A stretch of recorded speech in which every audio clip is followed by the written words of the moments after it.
चौधरी रब नवाज बोसाल जर्नलिस्ट की वफाकी वजीर इत्तलात और नशरियात फवाद चौधरी से मुलाकात। चौधरी रब नवाज बोसाल जर्नलिस्ट से बातचीत करते हुए वफाकी वजीर फवाद चौधरी का कहना था कि इमरान खान की क़यादत में मुल्क दुरुस्त समत में जा रहा है और तरक्की की राह पर गामजन है। इंशाअल्लाह महंगाई पर जल्द काबू पा लेंगे। अपोजिशन जमातें चूं चूं का मरब्बा हैं। अपोजिशन के लोग एक दूसरे की ताड़ में हैं कि आंख झपके और दूसरा फायदा हासिल कर ले। इस बात की फिक्र है कि एक दूसरे के कपड़े ना फाड़ ले। अपोजिशन का पार्लियामान में नुक्ता नजर अलग और बाहर अलग होता है। उनके पास लीडरशिप नहीं है। नून लीग के अंदर भी शदीद लड़ाई है। इसी तरह पीपल्स पार्टी में भी इस्तेहकाम नजर नहीं आता।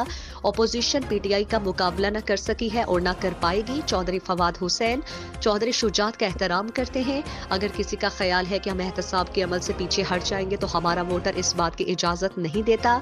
रावी मंसूबा हाउसिंग सोसाइटी नहीं पूरा शहर बन रहा है।